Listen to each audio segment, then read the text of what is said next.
Our next topics all kind of go together in that they talk about different types of measuring systems and the different ways we can measure something. So we're going to start by going over the metric system, and then we're specifically going to look at just dealing kind of with length in general. Because we know there are tons of ways that we can talk about a measurement with our US system. We talk about the miles to travel to some place. If you're looking at a TV, it's the amount of inches that the diagonal covers. Then we have other units too, like feet for height in combination with inches.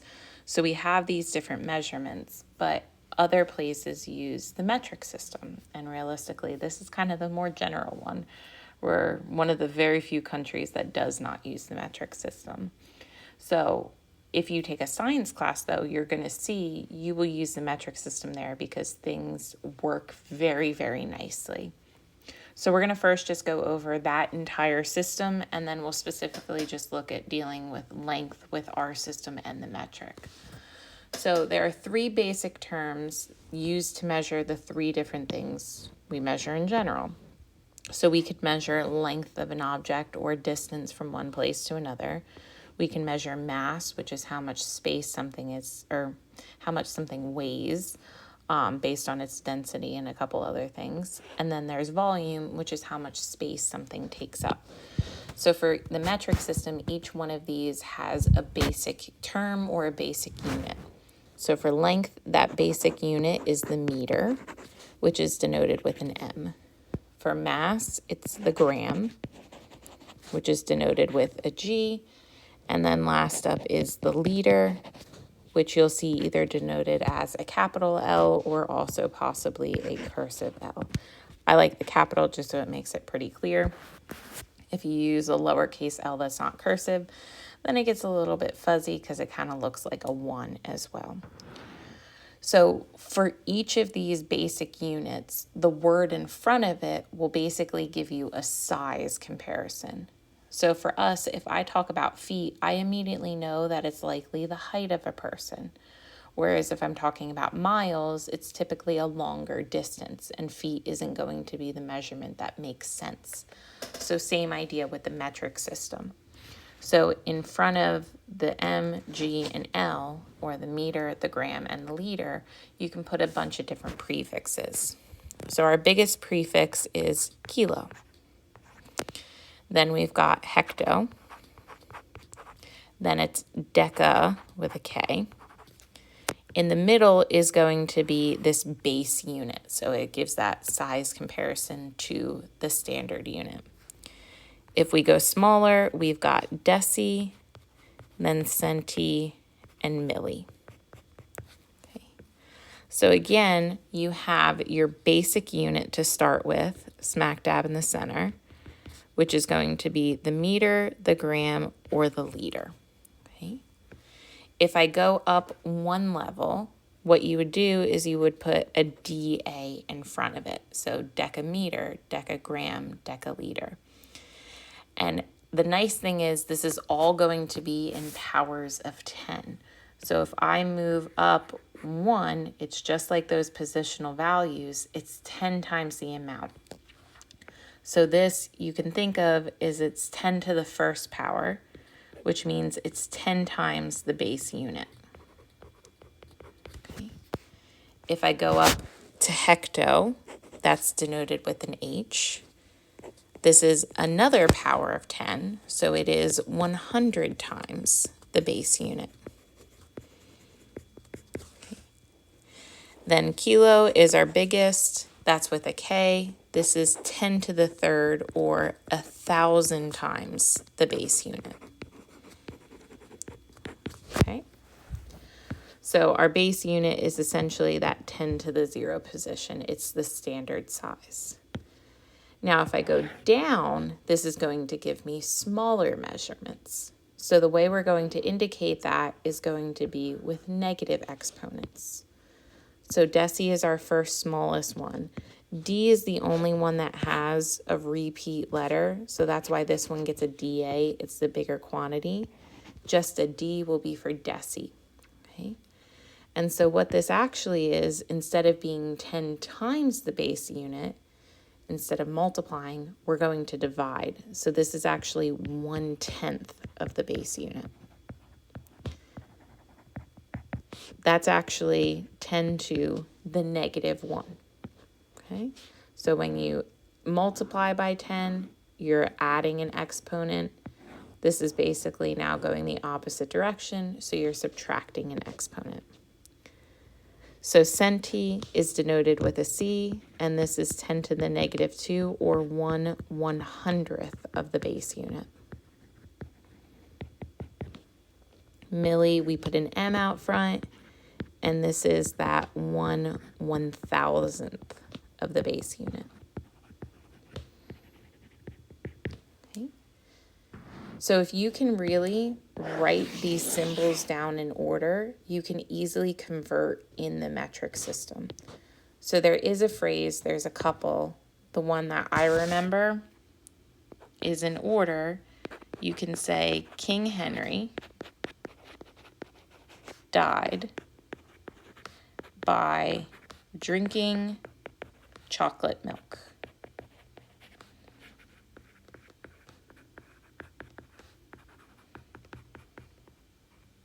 Okay.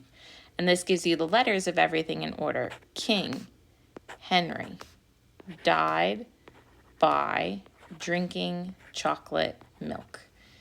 And then you have to go back and add in the extra A to the bigger quantity, and that B is really standing for that base unit in the middle.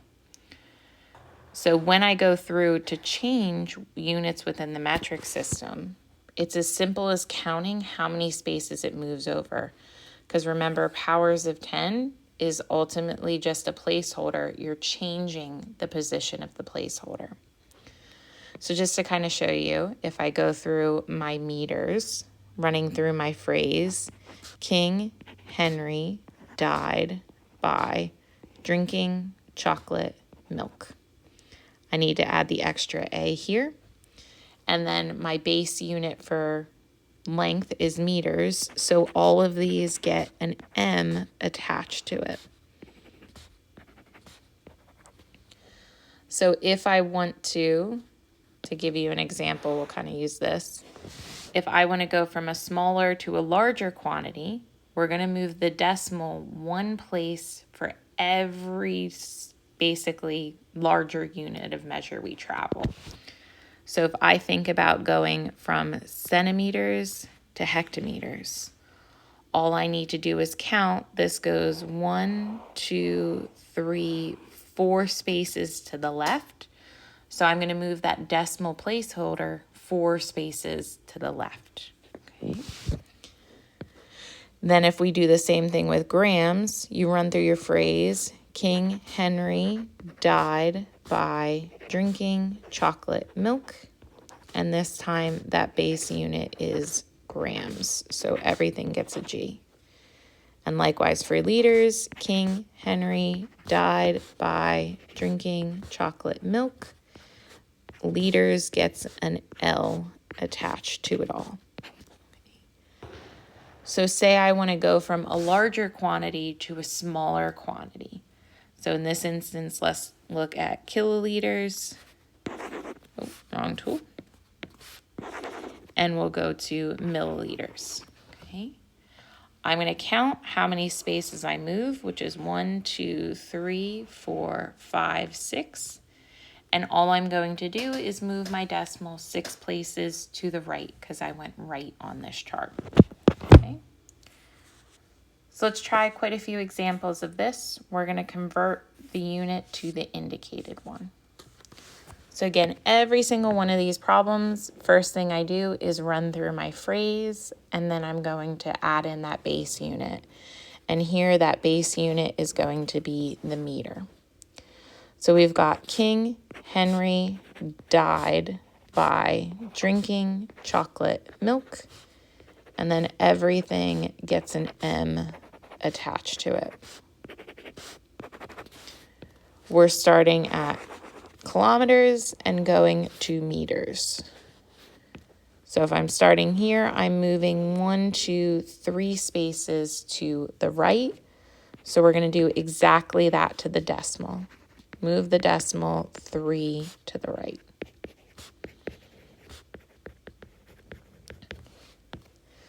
So 6.5 kilometers is equivalent to, we rewrite the digits out.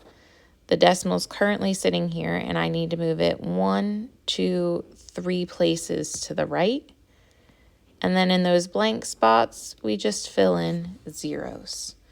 So 6.5 kilometers is the same thing as 6,500 meters, okay? It's 1,000 times that base unit. So really you're just taking the 6.5 and timesing it by 1,000, okay?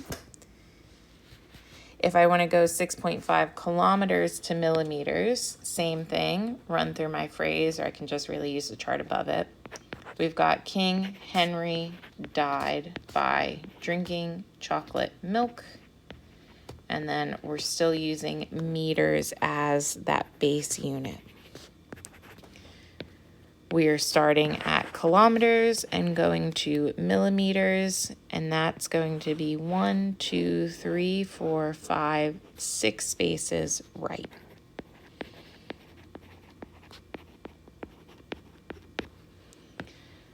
So 6.5 kilometers, I copy my numbers down.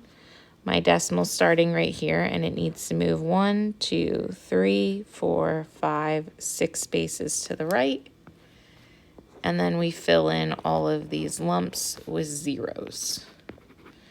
So 6.5 kilometer is 6,500,000 millimeters. So a big quantity. So let's try one more of these, but with milliliters to decaliters. So our base unit in this case is going to be the liter, and I've got King Henry died by drinking chocolate milk. And then everything gets the liter unit attached. We are starting at milliliters and going to decaliters. So that's 1, 2, 3, 4 spaces to the left that I'm traveling. So I'm going to do exactly the same thing to my decimal. So 40,302 milliliters is, I need to move my decimal left, so I'm going to give myself some room. I've got to copy all these numbers down.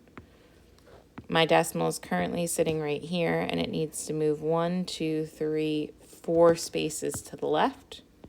So it's going to go right here, and my unit is now decaliters. So 40,302 milliliters is 4.0302 decaliters. Let's do a similar problem, but now we'll kind of combine these. We're going to arrange the quantities in order from smallest to largest, okay? The problem being, if I look at them, I have some bigger numbers, but they're all different units. So in order to be able to make a size comparison, we need the same units.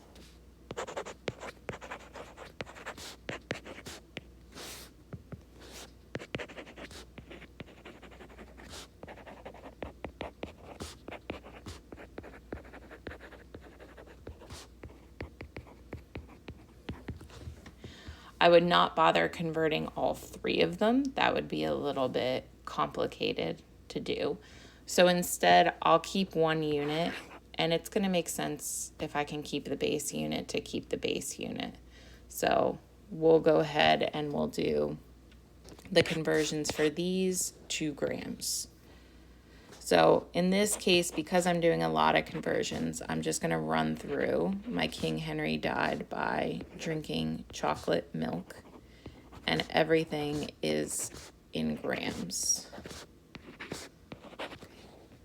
So we're going to begin with the 1.4 kilograms. So in this case, I'm starting at kilograms, and I want to get to grams. So we're going to move the decimal 1, 2, 3 spaces to the right. So 1.4 kilograms is copying that down, moving the decimal 3 to the right. We get 1, 2, 3. So in these two lumps, I put in zeros. So 1.4 kilograms is the same thing as 1,400 grams. So I'm going to just write that underneath. And immediately now I can see the 1,600 is bigger than this one. For my second one, we've got 16,300 decigrams, which is right here. And I want to get to grams. So this one, I move the decimal 1 to the left. So copying this down, we have to copy my numbers. My units is going to be grams. My decimal starting here, I need to move it 1 to the left. So I get 1,630 grams.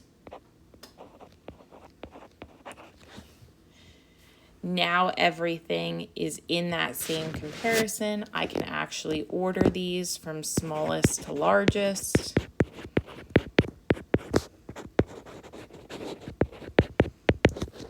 Of these three values in grams, my smallest is the 1.4 kilograms, not kilometers.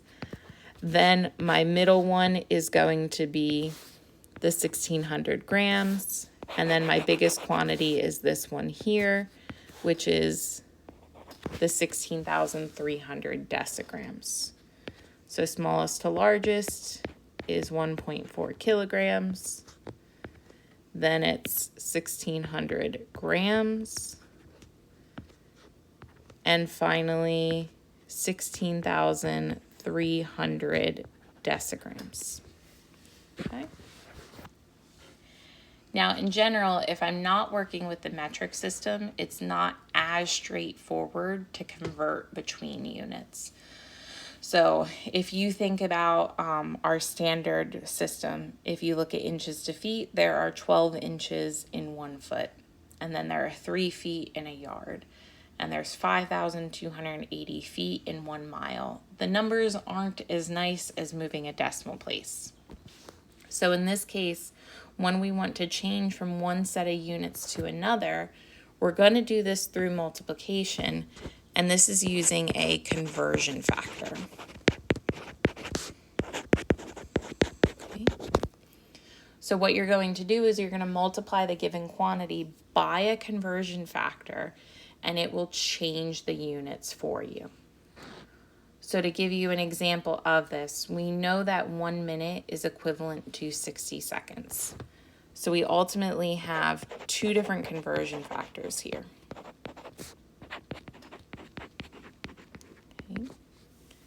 The first one is going to be I have 1 minute divided by 60 seconds. The second conversion factor is really the flip of this. So 60 seconds over 1 minute. They ultimately end up meaning exactly the same thing. Okay? It's a matter of which one you want to use to actually convert what's given to you.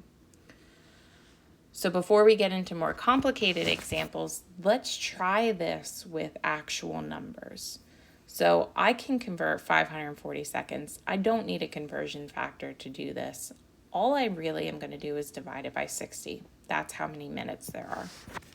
However, to show you with these conversion factors, it's really natural to want to say, okay, well, I'm going to multiply by seconds. So let's do the 60 seconds in the top and the 1 minute in the bottom. The problem in doing this is when you multiply fractions, remember you multiply across. So we would multiply these together and we would multiply these together. And what we end up getting is 540 times 60 and then 1 times 1 in the bottom. But my units in the top is seconds times seconds, so that gives me seconds squared. And then in the bottom, my unit that remains is minutes.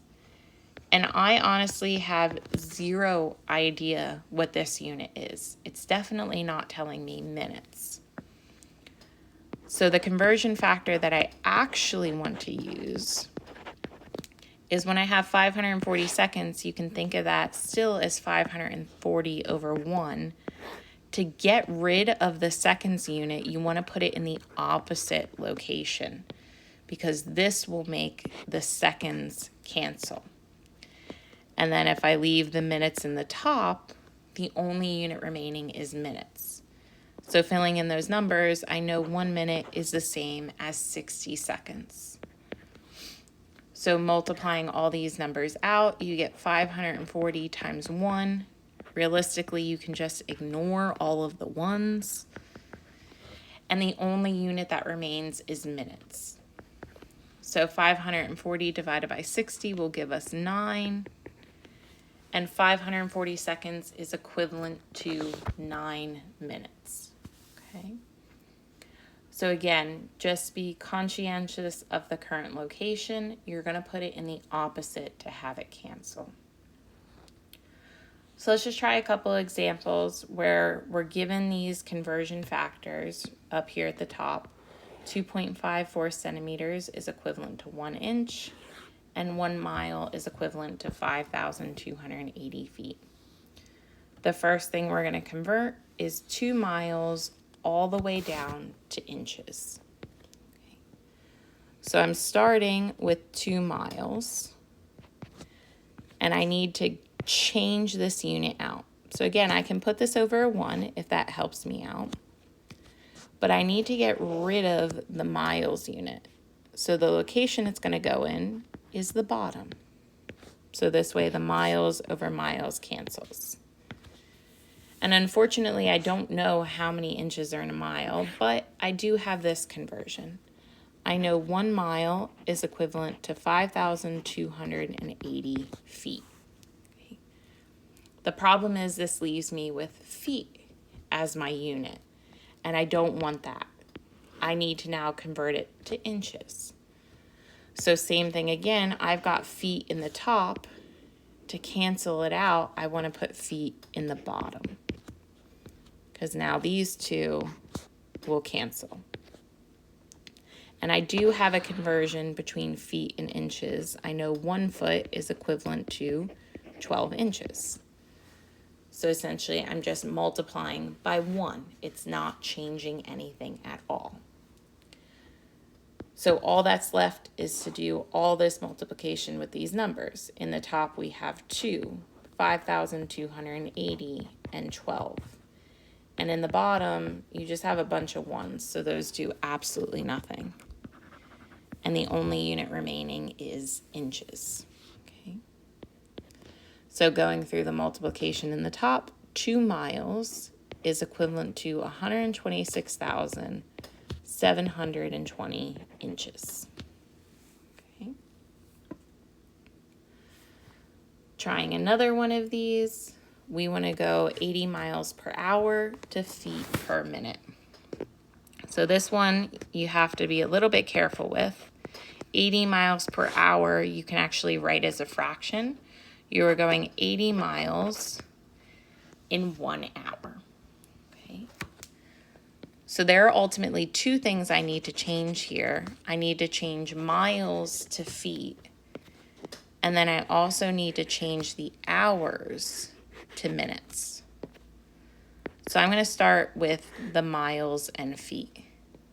Because of the location of the miles being in the top, I want to put that in the bottom.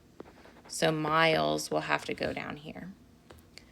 And 1 mile is equivalent to 5,280 feet. And now I'm good. I've got the feet unit. Okay. But now I also need to get rid of this hours unit and make it minutes. So since hours is in the bottom, I want to put hours in the top to make it cancel. And 1 hour is equivalent to 60 minutes. So this is fantastic because if I just consider the units, the only unit in the top is feet and the only unit in the bottom is minutes. And that's exactly the unit I want, feet per minute. Okay. So all that's left is to multiply and divide whatever's here. So again, I'm just going to pick off anything that's not a 1 because timesing by 1 or dividing by 1 does nothing. So in the top, we'll have 80 times 5,280. And in the bottom, we have 60. So if you go through and multiply those out and then divide by 60, you're going to see you get 7,040. And then the units are feet over minutes, or again, that's feet per minute. Okay. Trying our next one, we need to do 90 inches to centimeters. And then the last one's pretty similar. So since it's not up here anymore, I'm just going to copy down the conversion. There's 2.54 centimeters in 1 inch. Okay. So I'm starting with 90 inches. I don't need at this point to put it in a fraction, but the inches is in the top if you do want to put that divide by 1, which means inches needs to go in the bottom for these two to cancel. And then I have that direct conversion from inches to centimeters. So 1 inch is about equal to 2.54 centimeters. So all I need to do is multiply the two of these together. And 90 inches is equivalent to 228.6 centimeters. This last one's a little bit harder because I want to get millimeters to inches.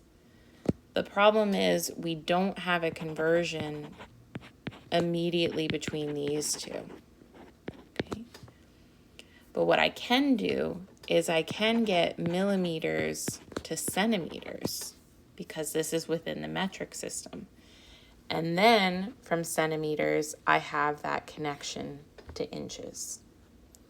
So I'm going to start by converting 765 millimeters to centimeters.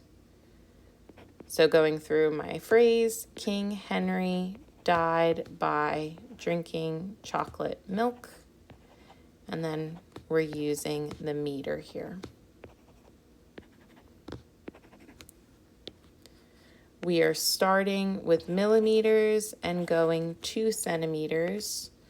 So we're really moving one space to the left. Okay. So 765 millimeters, copying those numbers down. My decimal's right here, so it's going to move right here. So 765 millimeters is the same thing as 76.5 centimeters. Okay. And now we can convert centimeters to inches. So starting with 76.5 centimeters, multiplying by that conversion factor, I now want centimeters in the bottom and inches in the top. So this way my centimeters unit is gone, and 1 inch is 2.54 centimeters. So filling out everything, that gives us 76.5 in the top, 2.54 in the bottom, and the only unit that remains is inches. And then unfortunately we had to round, so we'll round to 1 decimal place. This should give you about 30.1 inches. Okay. In all honesty, just conversions in general can all be done this way. If you have a different way you like to go about converting stuff, absolutely go for it. This conversion factor is just super helpful when you have those rates like miles per hour and you have to do a couple different conversions.